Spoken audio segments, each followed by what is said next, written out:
एक दिन गरुड़देव मिले परमात्मा को, गरुड़ जी को समझाया, गरुड़ जी को पूरा ज्ञान समझाया और काफी देर तक गुरुदेव ने प्रभु का ज्ञान सुना, फिर उपदेश प्राप्त किया गुरुदेव ने, गुरु जी ने।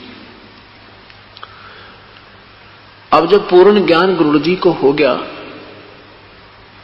कि भाई ये ब्रह्मा विष्णु महेश इतने समर्थ नहीं है जितने हम मान बैठे थे।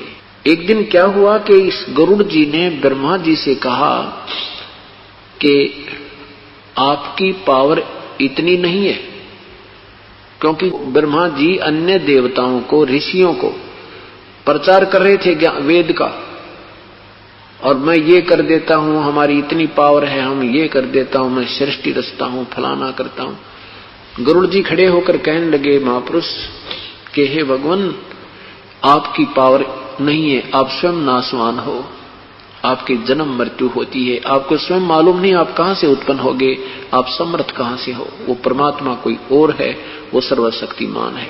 ब्रह्मा जी ने कहा भाई तो तेरा तो दिमाग खराब हो गया गरुड़, तू कैसी बातें कह रहा है? कि नहीं जी मैं सही कह रहा हूं। ब्रह्मा जी ने विष्णु जी को बुला लिया कि ये आपका वाहन ये क्या बोल रहा आज हमारे विषय में।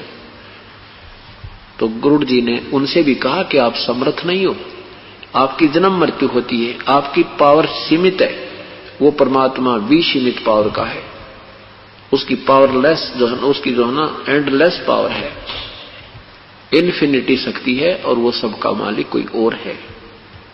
फिर शिव जी को बुला लिया, शिव तीनों ने वहां हंगामा डाल दिया।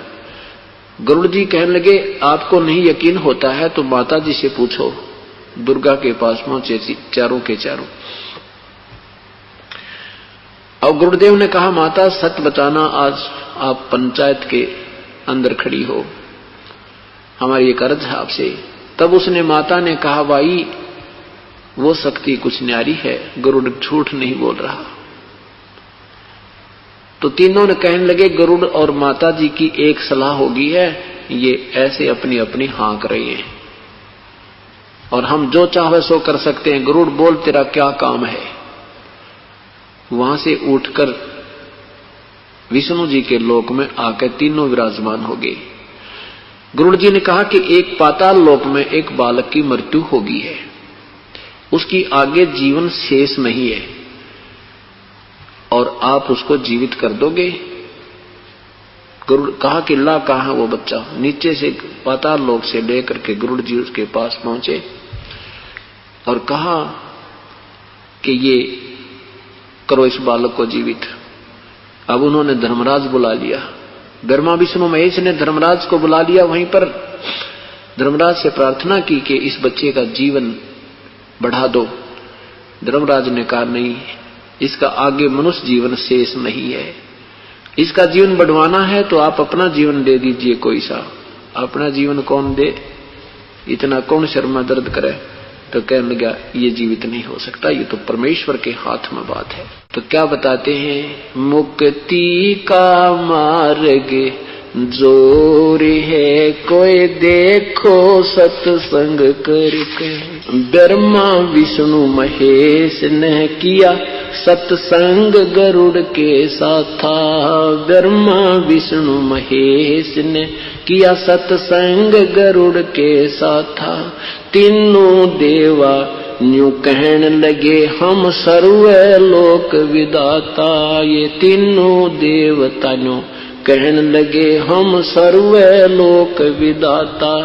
गरुड़ कहे ये बालक मर गया इसे जीवा दो दाता। गरुड़ कहे ये बालक मर गया इसे जीवा दो दाता। नहीं जिया तब कहने लगे ये तो हाथ परम ईश्वर के, ये तो हाथ परम ईश्वर के, ये तो हाथ परम ईश्वर के।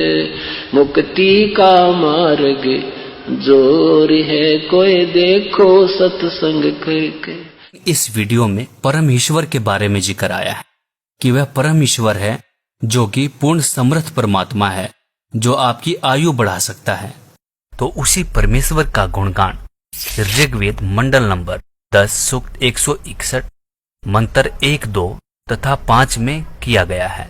जिसमें परमेश्वर कहते हैं कि यदि किसी को प्रत्यक्ष या सहरोग तपेदिक हो उसे भी ठीक करता हूं, तथा यदि किसी रोगी व्यक्ति की प्राण शक्ति क्षीण हो चुकी हो, जिसकी आयु शेष ना रही हो, तेरे प्राणों की रक्षा करूं तथा तेरी आयु 100 वर्ष प्रदान करता हूं और सर्व सुख प्रदान करूं। तो दोस्तों, आखिर वो परमेश्वर है कौन? आध्यात्मिक ज्ञान के संपूर्ण रहस्य को जानने के लिए जगत गुरु तत्वदर्शी संत रामपाल जी महाराज द्वारा लिखित पवित्र पुस्तकें ज्ञान गंगा, जीने की राह, गीता तेरा ज्ञान अमृत, अंधश्रद्धा भक्ति, खतराए जान बिल्कुल निशुल्क मंगाएं। अपना नाम, पूरा पता हमें व्हाट्सएप करें। हमारा नंबर है 7496801825। जगत गुरु तत्वदर्शी संत रामपाल जी महाराज के मंगल प्रवचन अब प्रतिदिन सुनिए। MH1 श्रद्धा टीवी पर दोपहर 2 से 3 बजे, सारथी टीवी पर शाम 6:30 से 7:30 बजे, साधना टीवी पर शाम 7:30 से 8:30 बजे, ईश्वर टीवी पर रात 8:30 से 9:30 बजे।